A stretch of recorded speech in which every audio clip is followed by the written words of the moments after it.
room is the representative of the Universal Negro Improvement Association, African Communities League, the UNIA ACL, Mr. Garvey's organization.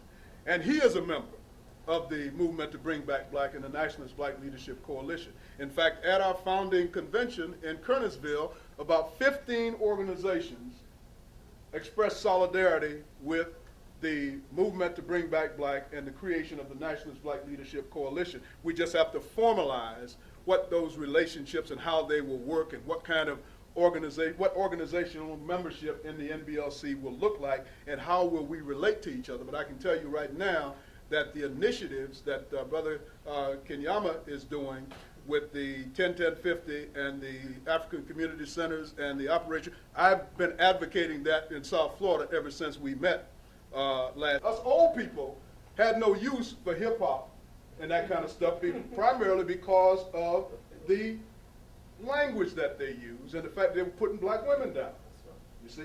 But now we have something like what these brothers and sisters have brought. I'll tell you, I'm more excited about that, I think, certainly at least as excited about that as I am about the possibilities of promoting the Nationalist Black Leadership Coalition.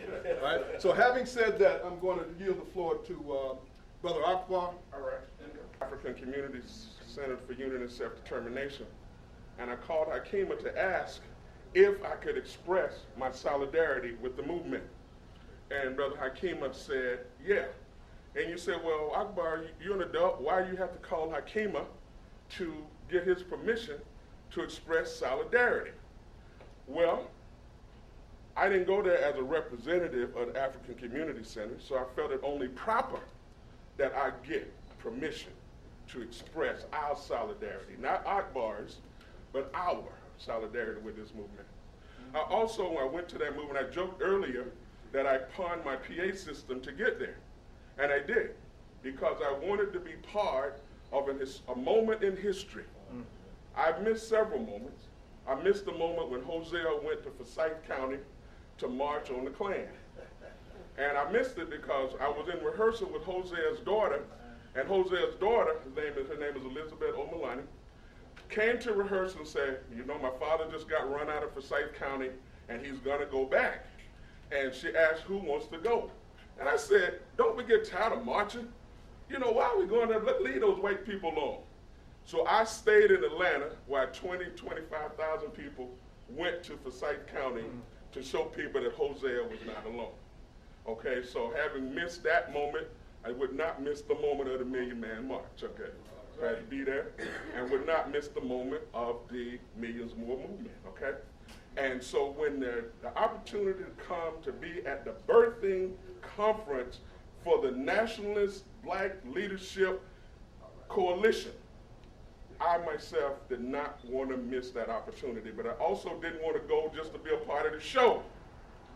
To say I was there, I could say to my grandchildren, oh, I was there when they birthed it, and not be, my grandson say, well, Daddy, what you did since the birthing?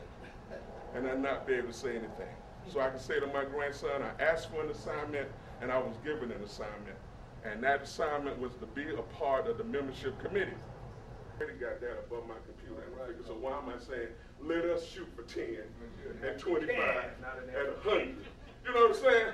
So I'm here, and I'll say, Amefika, some memberships will come in, but what I know in my records from Sayun is that we at this moment have 6 members.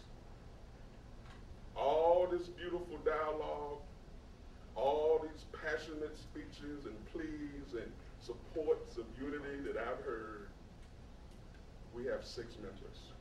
So my appeal to you is not for us not to leave Atlanta with only 6 members. Let us leave here with at least 50 members, okay?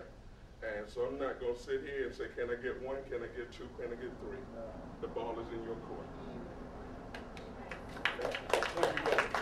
Let me say this in terms of what Brother said.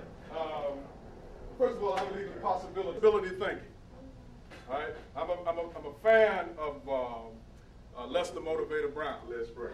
In terms of his motivational speaking and advocacy. So I believe in possibility thinking. All right. I believe it when Les Brown says that always aim for the moon. Amen. Because even if you fall short, you will land among the stars. All right. That's what I talk about when I talk about the 2 million.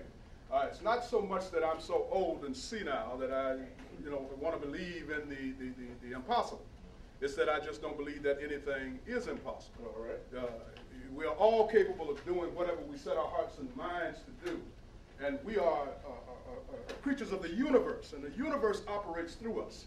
And if there's anything that limits the universe, that would limit us. But since the universe has no limits, we have no limits. They're still trying to figure out, for example, how your ancestors and mine lifted those 5,000-pound blocks of stone and put them in perfect symmetrical order to create those pyramids without the modern day conveniences of cranes and all of that kind of stuff. How do you think they did that if they didn't believe that they could? That's right. Somehow they did it, and one of these days they may figure out how they did it.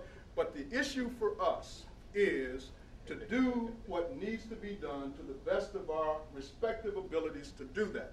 So we want everybody basically to take an assignment. Now, if y'all don't believe we can do this, then what is it that you're breathing for? I mean, if you don't believe that we can accomplish things, then you might as well check it in. Go find yourself a place to lay down. They used to tell a story back in the day about something called the elephant's graveyard. They said that the white folks said it, so it probably wasn't true, but they said that elephants, when they feel that they're about to die, they would go to this place called the elephant's graveyard, and they would hang around there until they dropped dead. Sometimes I think that our people tend to be in the elephant's graveyard. We're hanging around, waiting to drop dead for lack of anything better to do. Well, I kind of love life. All right. You probably can tell. And so for me, I don't want to wait around for anything. I would prefer to be a purveyor, someone who causes things to happen or forces someone to react to me than to have me on the defensive all the time. I'm not a counterpuncher. You see, I'd rather hit you before you hit me. And then if I don't have the effect when I hit you that I want, then I want to be able to run and get away from you so you can't do damage to me. In other words, I want us to think our way through everything. This idea of the Nationalist Black Leadership Coalition is not something that we need white folks' permission to do. But many of us wait for white folks to ratify something before we believe it can be done. And that's what we're trying to change. Jim and I talk about these things often. How do we change our people from feeling that we are no more than what they have led us to believe we are? How do we get our people to the point that we feel that there are no limits on us other than what we place upon ourselves? And that whatever we choose to do and apply our talents and our abilities to doing it, we can do it and we can do it well. And to show you another incentive as to why we must believe this way, we have some young people who have traveled all the way down here from Fort Wayne, Indiana. And if you don't think it's worth it before you saw and heard them, then do you want to give up on us before they even have a chance to do what obviously the creative spirit of Africa has invested them with the ability, the talent, and the leadership to get done? Even if you don't want to do it for yourself, do it for them.